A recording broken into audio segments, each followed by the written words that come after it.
What's up guys, Cali Sunset Gaming with you again, and today I'm going to be showing you how to emulate the style and tactics used by Jose's Chelsea team of the 04-05 season to be used in your career mode and online seasons. Now, as a Chelsea fan, this team holds a special place in my heart, and I'm sure you know why. No, it's not because it's the year I started supporting them, you cheeky fuck.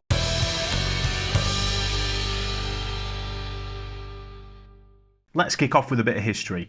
Jose's first stint at Chelsea initiated our rise to success, securing 2 Premier League titles, 2 League Cups, an FA Cup and a Community Shield. The season in question that we're going to be emulating, we only lost 1 game, which was against Manchester City. The Chelsea team ended up winning the campaign as champions with a record 95 points. It took a decade to beat it, and it was done by Pep's Man City. We conceded 15 goals that season. 15. The emphasis wasn't on outscoring the opposition, it was based on ensuring the opposition weren't able to play, meaning only 1 goal was needed to register a win. The team set up in a 4-3-3. Yeah, that's right. A formation nearly 90% of teams now use in the Premier League was being used by Jose. I'm not saying that he initiated the 4-3-3 formation in British football, but he was certainly one of the first managers to master it in the Premier League. At the time, most teams were using a 4-4-2 formation, but as we go through this video, you will begin to understand why that formation is regarded as an outdated formation in the modern game. I need to put a disclaimer in here before we go any further. The thing I love about these videos is that I ensure I provide you with details for you to be able to emulate the styles from famous managers. But I've had to make slight changes to this formation, as nearly every team that you're going to be coming up against, especially in the Prem, is going to be using a 4-3-3 formation. Fundamentally, the formation doesn't work as well when the opposition are matching it. From there, it just becomes a lot more about individual battles. Whereas when a 4-3-3 is against a 4-4-2, it's about overloading the opposition and outnumbering them during transitions all over the pitch. Right, back to the video. In terms of playstyle, Cech was not known for being good with his feet. So starting a transition for Chelsea would most commonly begin with a long ball to a striker acting as a target man. Now, in all my videos, I advise you that it's not about buying players specifically, it's about copying a team's style. The good thing with FIFA 21 is that you can either buy players to fit your style, or you can mould players to fit your style using the development plans. If you want to learn more about how to take advantage of these development plans, make sure that you click the tab at the top of the screen. Now, the striker that the ball would be played to was Didier Drogba. You hear that name, and despite what team you support, if you ever watched him play, you would know his name is synonymous with being strong, skillful, and being able to hold the ball up even when he's outnumbered. So think of those characteristics when picking a striker to lead your line. If for whatever reason the opposition dropped back, and something which became common in following years to try and deal with Chelsea's 4-3-3, Cech would roll the ball out to 2 centre-backs, John Terry and Ricardo Carvalho, who were incredibly comfortable on the ball and be able to provide short passes, or if the opposition pressed because the ball was active, it would be a long ball up to Drogba in the striker's position. The midfield is actually where Chelsea controlled most of the games that were played. It consisted of a midfield trio with Makelele slipping into a centre defensive midfield role during defence and starts of transitions as a passing option, and Lampard as an attacking midfielder, conducting that forward run off the striker's shoulder that he ended up being so famous for. The other midfielder, William Gallas, would act as a box-to-box midfielder, a role taken over by Essien in later seasons. What we'll do now is we'll get on to the specifics of the formation and the instructions that you need to give the players, and also how you should play with them. What I'll do is I'll go in depth here, that way you can make sure that you have all the information that you need to be able to emulate this formation. So we're on the formation screen. Like I mentioned in the intro, a flat 4-3-3 is the formation that you want to be using, but what we're going to be doing is making a few tweaks. Now, the rest of the team looks set out as a standard, so the centre-backs, left-back, right-back. It's only the midfield that actually has the change. So rather than a flat 3, what we're going to do is we're going to have the central midfielder drop back and turn into a centre defensive midfielder, so we can emulate that Makelele role that Makelele actually became synonymous with. The centre midfielder on the right is the box-to-box midfielder. Gallas, I believe, originally, and Thiago, and then obviously in later seasons it was Essien who took up that mantle and sort of outperformed everyone who came before him.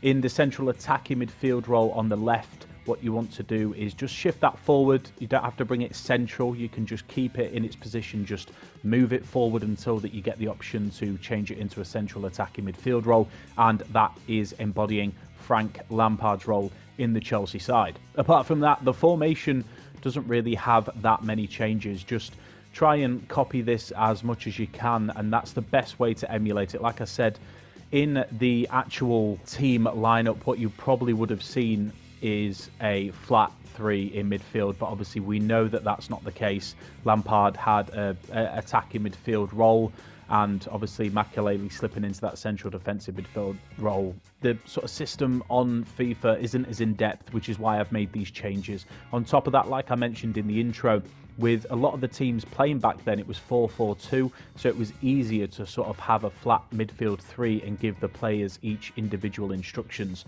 On here, this is the best way to not only copy that formation, but also modify it in a way that you're still able to deal with 4-3-3 formations, albeit not as successfully, but you're still going to be in a position where you're majority of the time either matching them man for man or outnumbering them on the field. Let's have a look at the defensive and offensive tactics.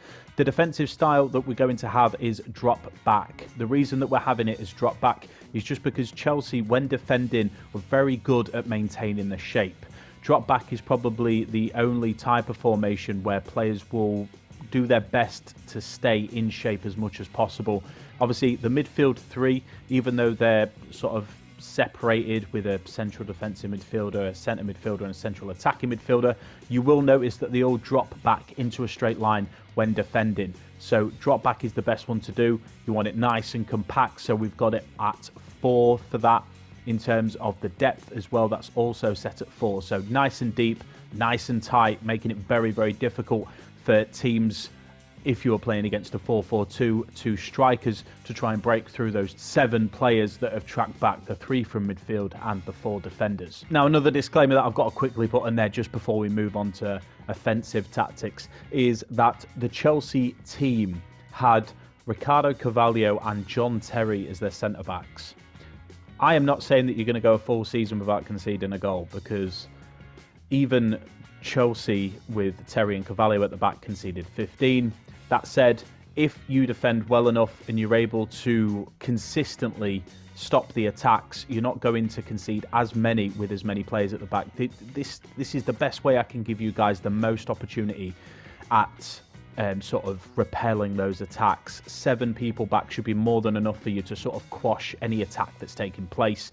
And you want to try and focus on making sure that the opposition are using those central channels, but even if they go out wide, you're going to have enough of your own players' bodies in the box to be able to clear the ball.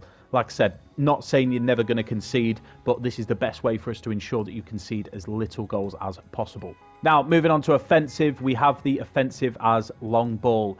So this is where the long ball is played and the players move up the pitch trying to get on that breakaway. It's a fantastic opportunity for you to take advantage of the striker using the ball to hold it up, much like Didier Drogba would catch the ball on his chest, allow the wingers and also Frank Lampard to overtake him, generating usually a 4-on-2 scenario in the final third. What you want to do is you want to set the width at 7. The reason for this is because you're going to have 3 players that have got relatively central roles. Obviously the centre defensive midfielder, the centre midfielder and the central attacking midfielder. If you've got it spread out, then you'll make sure that that trio in midfield are dominating as much of that midfield area as possible.